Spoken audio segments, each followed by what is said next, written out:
So in the previous sessions, we had discussed about the strategy. What exactly is a strategy?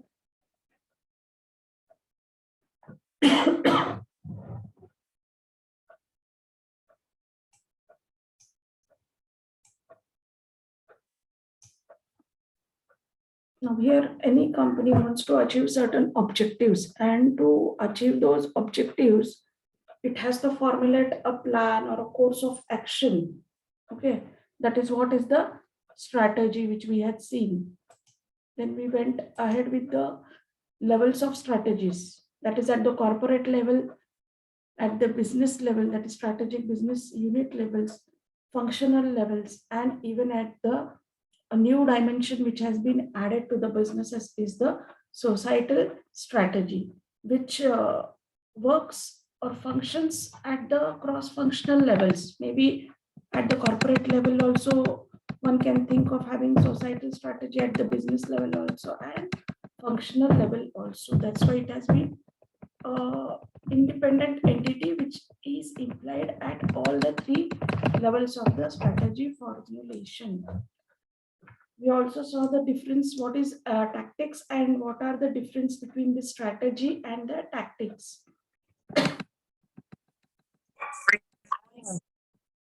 And the strategic management part, we had started the features and we had stopped here. Okay. So in continuation with this, we move ahead. The process of strategic management. Now, any company or the organization to move ahead in the business, to penetrate into the business, to gain the market share, and ultimately to gain the revenues or collect the revenues. Basic thing which is required is the strategic intention of the organization. So we can say there are 4 phases which are involved in the strategic management process. They are the strategic intention, the strategic formulation, strategy implementation, and 4th one is the evaluation and control. Now, strategic intent is the hierarchy of objectives which the organization sets for itself, where it wants to move ahead. Unless and until an organization thinks of making a strategic move, it won't be successful in this competitive era. Now here it includes the vision of the organization, the mission statements, the business definitions, which actually defines where the organization lies, into which sector or into which area, and what all are the objectives for its existence, what it wants to achieve. Now here, the aim or the objective of the strategic management is to help the organization understand or realize its strategic intent basically. So unless and until you have the navigator, you cannot move ahead with the formulation strategy. Unless and until the company has a certain destination point where it wants to reach. Maybe you want to increase the market share by 15%. Maybe you want to be a market leader in coming future. So these are the strategic intentions of the organization. Now the next phase or the second phase is the strategic formulation. That is formulation of the strategies. Now, when we speak about reaching the destinations, we should also know the path to reach the destination. How to? Strategic formulation answers the questions of how to reach a particular destination. Devising a strategy or a few strategies is involved in the strategic formulation part. This phase is also called as strategic planning process. This is analytical phase which strategists or the managers responsible for strategic management in the organization, they think, they analyze, they interpret, and they plan the strategies accordingly.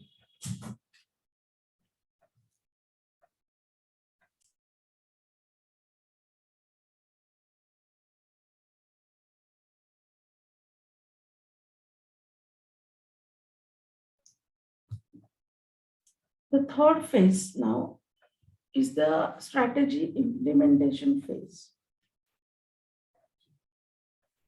So putting it into the action, that is implementation of a strategy through a series of administrative and managerial actions. And the next is evaluation and control, which involves assessing how appropriately the strategies were formulated and how effectively they are being implemented. Now, these all the four phases are linked to each other. They are connected to each other. These are also the elements of the strategic management process. Establishing the hierarchy of strategic intent includes creating and communicating a vision. Now, here, any company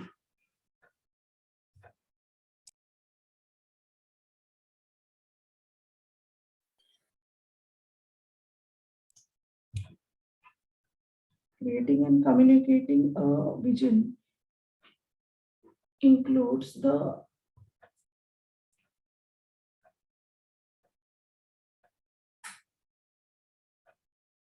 means of existence of the organization of the company being communicated to the masses, where people should understand with what purview the organization has come into focus or has evolved.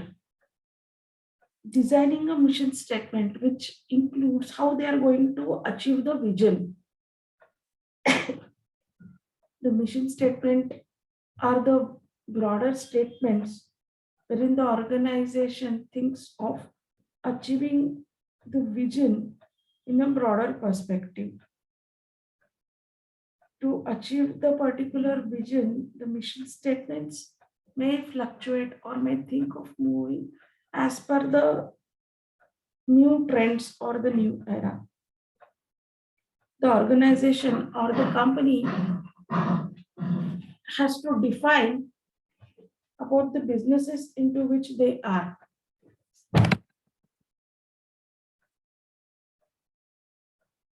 People should understand exactly why the business company exists. Here, the company has to think about adoption of the business models.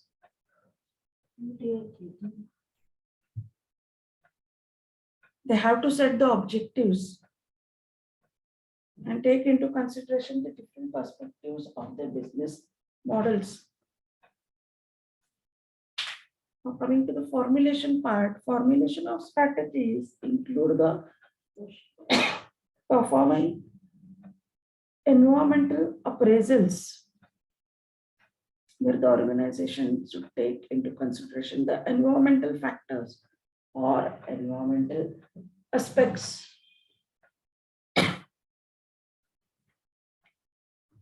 What is the economic environment? What are the requirements of the people? That is, what are the demographic characters or features are taken into consideration? The economic includes the income distribution, the purchasing power parity of people, the employment rate, the savings, the interest rates, the investment opportunities, etc. Also, the balance of payments or the foreign exchange come into the purview of economic environment. When you take the political and legal aspects, so how the businesses are governed by the government norms, rules, regulations, have to be considered. If we take the technological aspect, what is the influence of technology on the businesses has to be understood by the organization. Similarly, the society or the cultural part, socio-cultural aspect has to be considered. Whether the people will welcome the offering, the company, the various activities undertaken by the organization. All this comes under the purview of environmental appraisals. Now, the organization also should have appraisals for itself when it started, where it was, and what is the scene where it is moving ahead. And to achieve this, the organizations think of having the corporate level strategies as well as the business level strategies. To be more precise, undertaking strategic analysis is advisable. The companies go for the strategic analysis part to just analyze the strategies being formulated and implemented. They exercise the strategic choice. Many a times there are more options available for the organizations. So while exercising which strategic choice has to be preferred is understood by the organization by taking the strategic analysis part. The companies also have to chalk down the strategic plan according to the preference or choice with reference to that particular organization. When one thinks of implementation of the strategies, it is basically the activation part or the actual following of the action plan of the strategies to be implemented. Here the organization or the companies think of designing structures, systems, and processes for that particular organization. Also, the behavioral implementation is also managed by the companies. Behavioral management includes the processes and the people, basically, with reference to different stakeholders of the organizations, like the employees, the suppliers, the shareholders, the society, and the government. Similarly, managing functional implementation is also part of implementation of strategies. How the activities or the cross-functional areas perform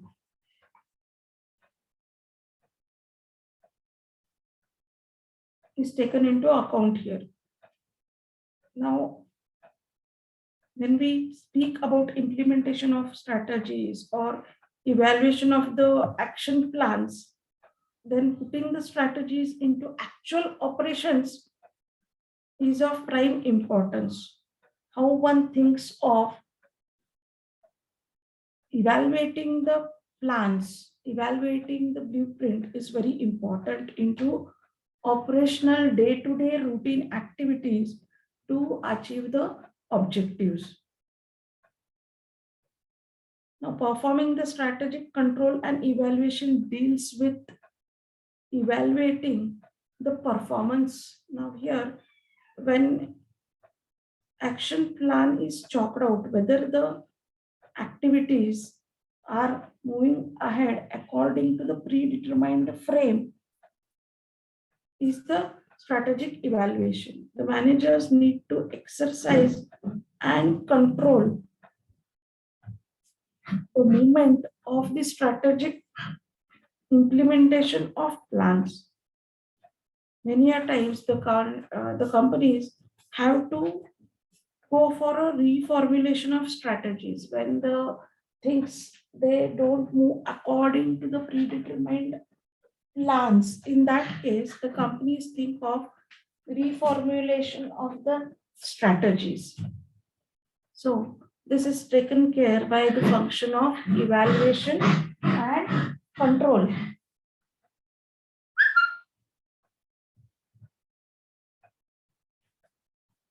Now this is about the process. We are going to look into the details in the forthcoming part.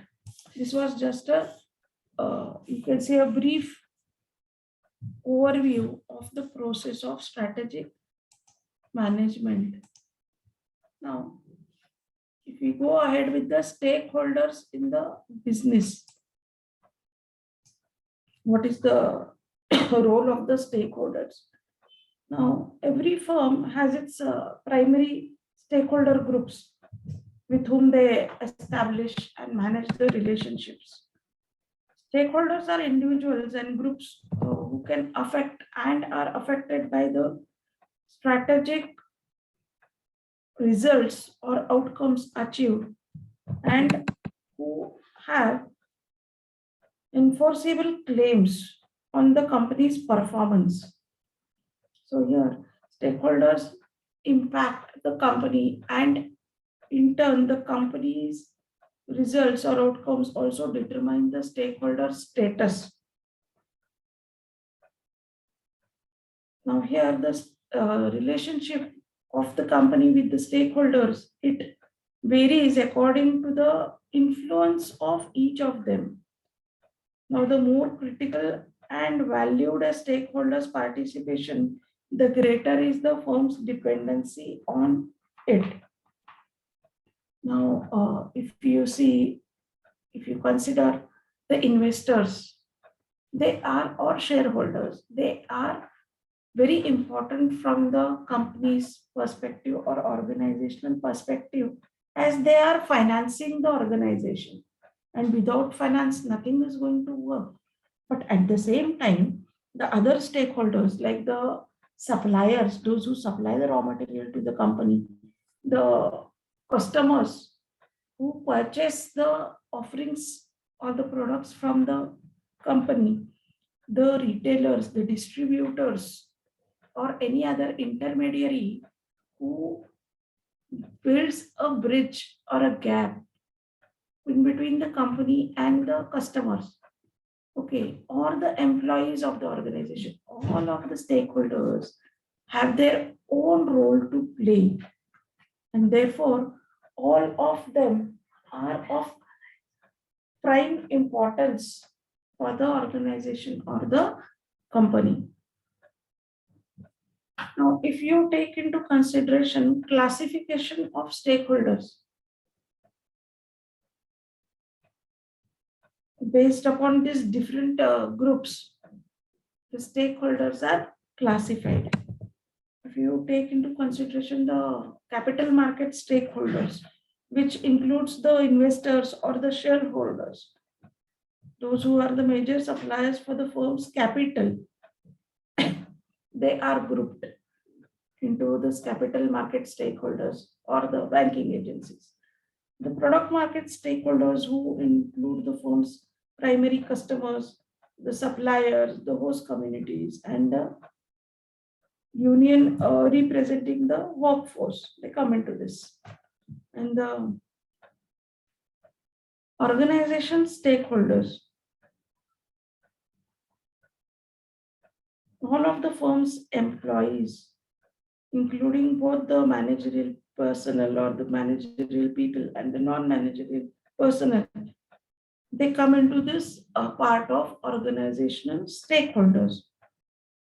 Now, all of the stakeholders have their own impact on the organization, and hence the company cannot think of giving a due weightage to certain stakeholders as compared to others.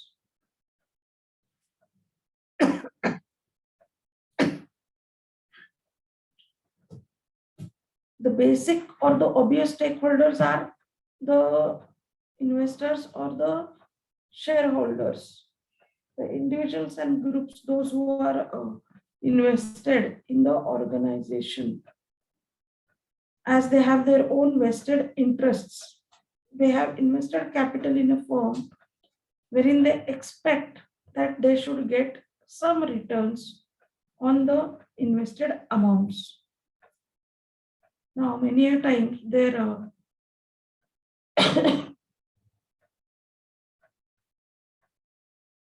many a times the rights are supported or grounded by laws governing private properties and the private enterprise. Now the customer always expects that a company should provide high quality or good quality and reliable products to them at affordable price.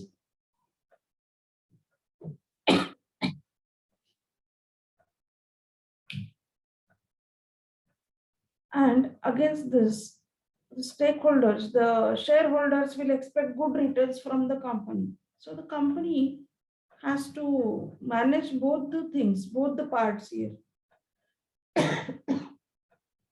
They have to think of satisfying the customers by offering the good quality products at the affordable price, as well as they should generate the revenues so that the investors should also get some dividends or benefits for their amount invested in the organization. So it's a challenge for the organization, for the companies to balance these parties. They have to prioritize the stakeholders depending upon the need or the urgency of the circumstances, demanded situations. They have to take the cognizance of the stakeholders and maintain the degree or the level of importance being given to this different stakeholders. Here, the company should think of having some margin given to all the stakeholders. Now, stakeholders are the people who are affected by the firm's outcomes or the performance which the company achieves and who have claims on its performance. Tomorrow, if the company is not performing well, the shareholders will not be happy with the performance of the company because they are more worried about the capital invested in these organizations.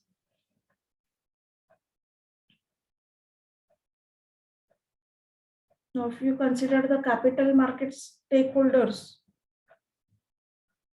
there are the major suppliers like banks are also there. If the company takes the finance from the banks are more keen observers how the company is performing, and the company is liable as far as returning the financial part is considered with reference to these banks.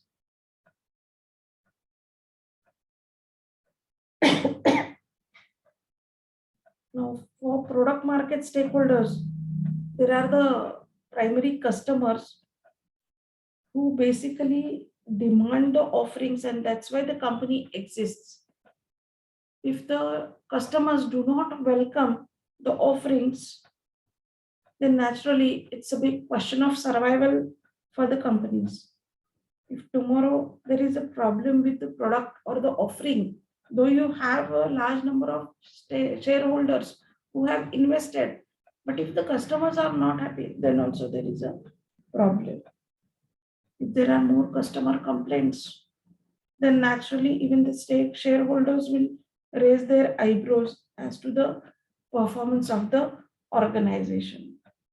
Similarly, if the suppliers, now here, as far as the suppliers is considered, how much is the dependency level of the organization on the suppliers is of prime importance. Whether there are more suppliers, whether the number of suppliers is more, or whether there are few suppliers. If the suppliers are very few, then the company has to negotiate with the terms. If there are more suppliers, then the company can think of having their own framework.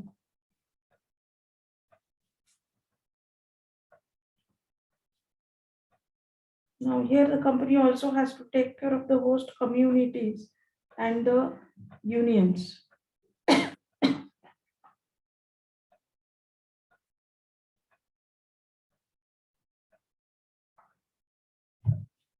Now a firm owns the above average returns. The challenging part is uh, effectively managing all the relationship with the stakeholders.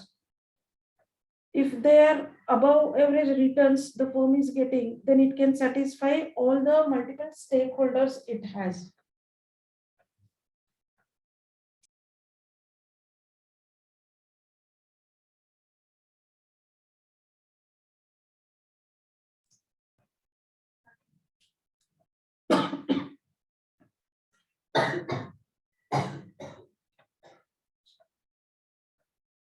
Now here the challenge arises when the firm gains the average returns, then there is a trade-off decisions are to be made as to who is to be satisfied, and the balancing act has to be managed by the organization or the company.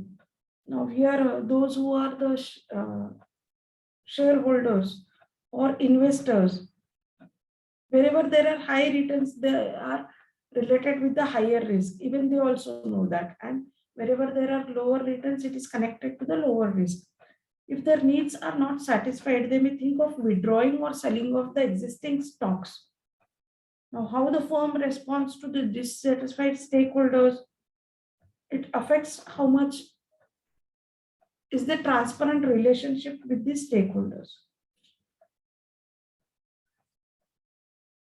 Now, the suppliers also seek the loyal customers. They are willing to pay highest sustainable prices for goods and services they receive here. Host communities, they want the companies willing to be long-term employers and providers of tax revenues by placing excessive demand on public support services. The union officials are more keen to have a more secure jobs under the good working conditions for the employees.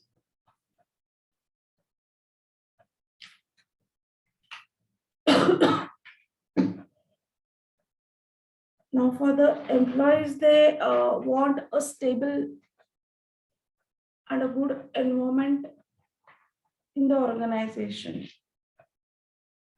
They need the company to satisfy them in terms of their salaries, in terms of the working culture, in terms of rewarding them financially or non-financially, appraising them, the education, the background, the skill sets, and the performance of employees naturally affects the firm's performance after all.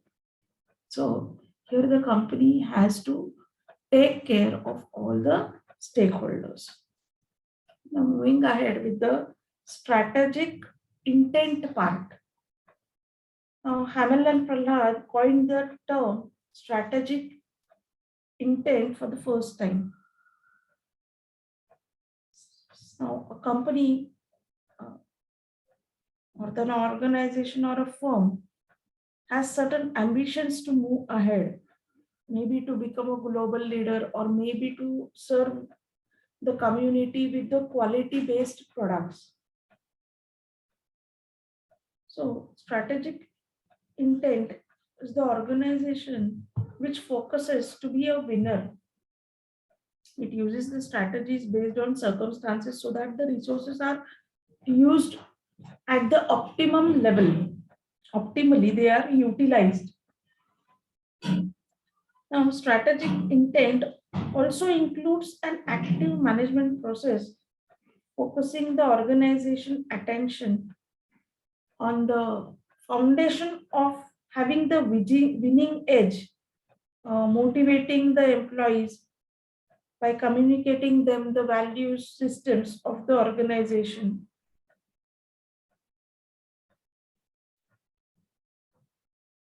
by communicating the individuals and the team members to contribute to the organizational goals.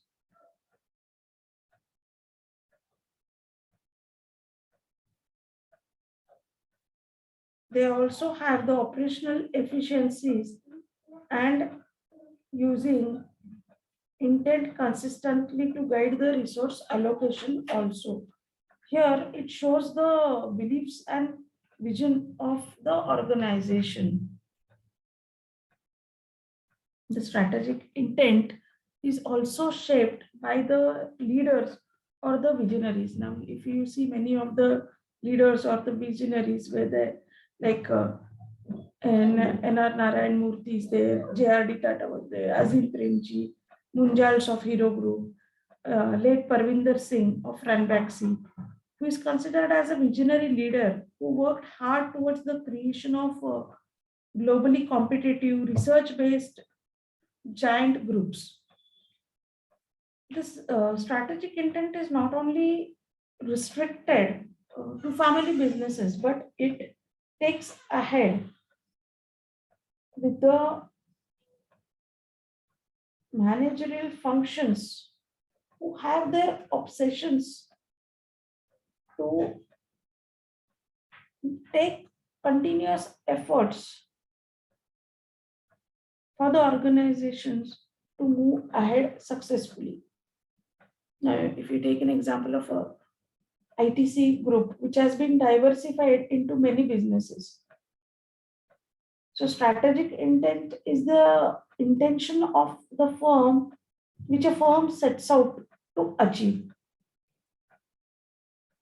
So here we can say that strategic intent is the long-term goals that reflect the preferred future position of the firm as thought by its top management. So here the top management visualizes itself what it would be or where it would stand in the near future, what exactly it wants to achieve. So these we say they are broader in perspective or broader in nature.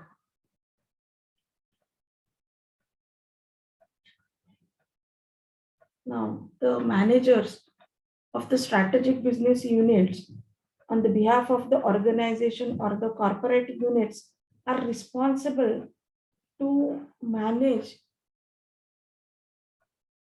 the strategic business units efficiently by optimum use of the resources. Though the strategic planning process takes place at the corporate level, the objectives or the mission statements are also framed for the individual strategic business units, and the managers are responsible to head that subunit.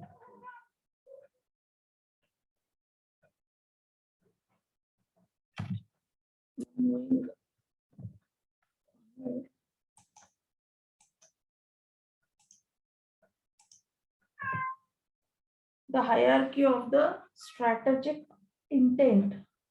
Now, strategic intent basically is the purpose of organization which strives for, or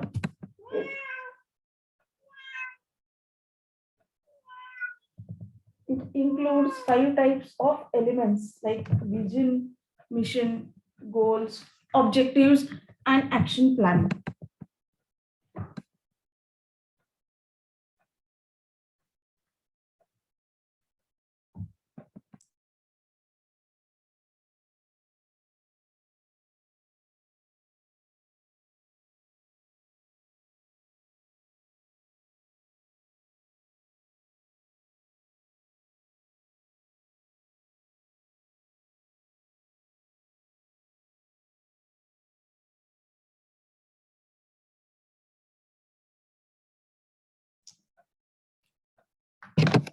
hierarchy of strategic intent includes 5 types of elements. They are the vision, mission, goals, objectives, and action plans. If we consider vision, it refers to the category of intentions that are broad, all inclusive, and are forward thinking. So they are based upon the uh, futuristic aspect. A vision describes the aspiration, looking ahead or moving towards the future. A vision depicts the status of a firm which it would like to be or attain in future. If we consider the mission, the strategy mission identifies the basic functions or task of an organization. A mission statement of an organization is focused on its current business perspective, its current business scope, like the intention of the mission is to make the others understand who we are or what the company is about and what they are or what we do. Such type of questions should be answered through the mission. By defining the mission statements, the company specifies the type of businesses into which it is working and what is the purpose of the business. If we have the goals, mission statements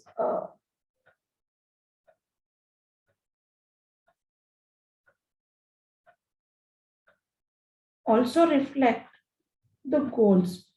Now here, goals are much more specific statements. They are time bound. The attempt to improve an organization's performance by making mission statements more concrete. The goals are based in the assumption that the goal should be achievable. The company has that much caliber or that much hold so as to gain the goals. The goals serve as a guide and move ahead in unified direction for the organization. They help understand the people associated with the organizations, where exactly the organization is heading ahead or moving ahead, in which direction it is moving. The next is the objectives. The objectives are operationally defined, operational definition of goals. That is, they are more inclined towards performance orientation. Performance targets are achieved or the results and outcomes which it wants to achieve are specified through the objectives. Like maybe in the current quarter, the company is thinking of gaining 2% of market share in the coming 3 to 4 months. Then how? Maybe by pushing the product through the intermediaries, by moving ahead with advertising is the reason. The company's strategy consists of competitive efforts and business approaches that managers employ to please a customer, compete successfully, and achieve organizational objectives. The next is the action plans. Now here, when we think about the defining the mission statements, the goals to be achieved, the objectives or the plans or the strategies, the implementation part is depicted through the action plans. Action plans include all the plans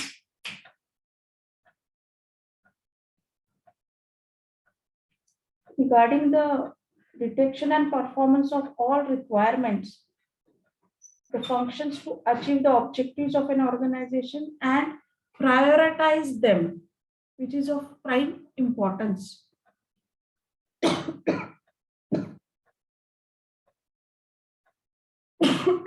So here we say that action plans are more specified or oriented towards how to achieve exactly the objectives.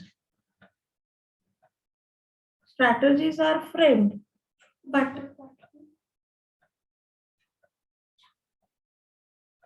to implement them actually is the part of action plan.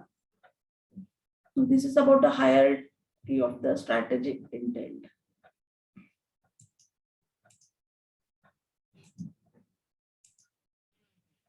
So coming to the attributes of strategic intent. Now, the first and foremost thing is the sense of direction, where the organization wants to be or wants to see itself in the near future. These destination points or the end points should be valuable and of prime importance for the organization. The environment and the market for businesses keeps on changing frequently, as we know that the business environment is dynamic in nature. Every now and then the businesses are influenced by these changes in the business environment. If you take the government rules or regulations, they do change. As the political party changes, there is a possibility of change in the formulation of policies, and it's a responsibility of the organization or the firm to adhere to the norms of the government. So one cannot have the control on the organizational environment, coping up with it and chalking out the plans is a continuous process. The strategic decisions should not be based on the short-term motives. They should be based on the long-term motives, but at the same time, certain deviations should be accepted as the time changes or as there are any changes with reference to environmental changes. The company should be able to cope up with the plans. That's why organizations should pursue a long-term mutual end, which is consistent also and which has to be shared with others also. A proper set direction helps the organization to move ahead in the unified direction and achieve long-term strategic intent. Coming to the sense of discovery part, the sense of discovery refers to the ability of inspiring the employees for innovation and creativity. Now here, how the company treats the employees, whether the employees are given more leverage to think about innovations or the creativity part. Employees should feel enthusiastic when the strategic intent is not inspiring.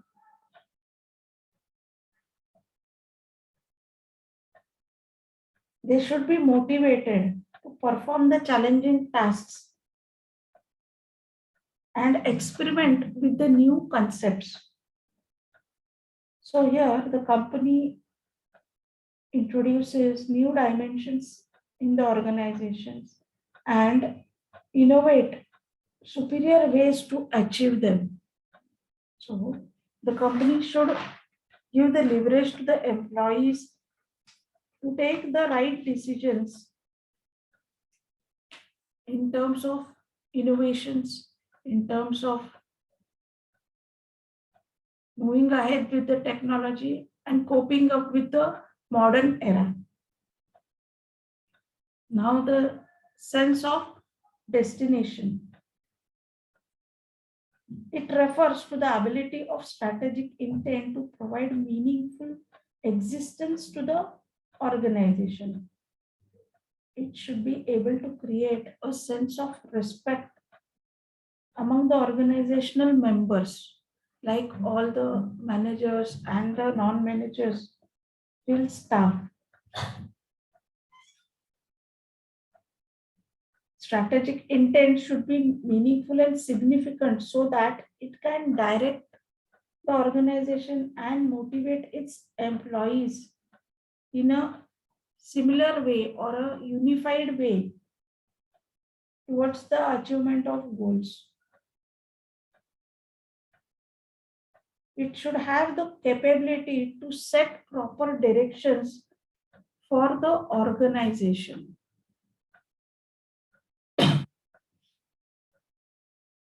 So here, these are the attributes of strategic intent where when all of them move towards a similar fashion, then only gaining of strategic intent is possible.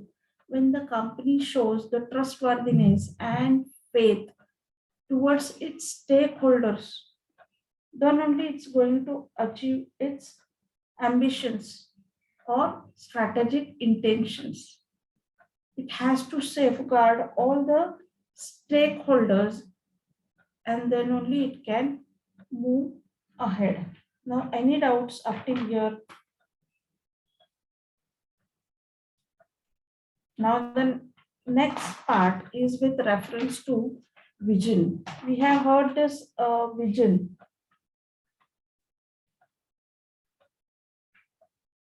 The organization has the vision. Now, here, what is a vision? It's a big picture. It's surrounded by the thought process with the passion that helps people feel that they are supposed to be doing in the organization. Vision is a picture of what the firm wants to be, and in broader term, it expresses ultimately what it wants to achieve. It articulates the ideal description of an organization and gives shape to its intended future aspirations. So in future, what the firm wants to be, what it wants to achieve, and why it is in business. The vision statement points out the firm in a direction where it would eventually like to be in the coming years or coming era.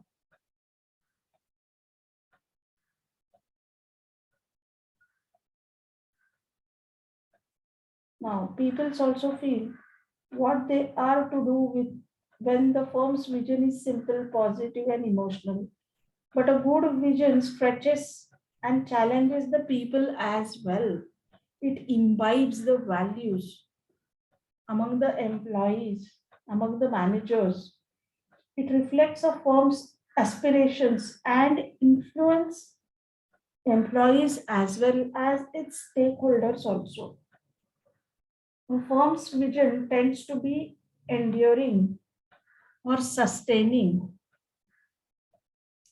with its mission, which it can change with the environmental conditions also. But though the mission statements can change with the change in the environment, the vision statement has to be in the broader perspective. It tends to be relatively short and concise, making it to be easily remembered. So here, when any of the stakeholders just have a look at the vision statement, by just reading the vision statement, the reader should be clear with the aspect of why the organization or the firm is into a particular business. Now, if you take an example of McDonald's, our vision is to be world's best quick service restaurant. Okay, so here McDonald's vision, if we see into this, that it is into a restaurant business first of all, and it wants to be world's best. Best comes with reference to quality and other satisfactory aspects. So how it comes into the mission statements? We will continue with the mission statement in the next session. So here, basically, when the company thinks of the vision statements, we say that it is a broader concept. One has to design the vision statement by taking the futuristic aspect into view. No doubt the statement should be a single sentence. It should be a short, but it should be able to replicate or make understand the stakeholders about the details of the organization. So today we will stop here and continue with the mission statement in the next session. Okay. Any doubts? Hello. No, ma'am, no doubt. Okay. No, So ma'am. stop here. We'll continue in the next session. Okay, ma'am.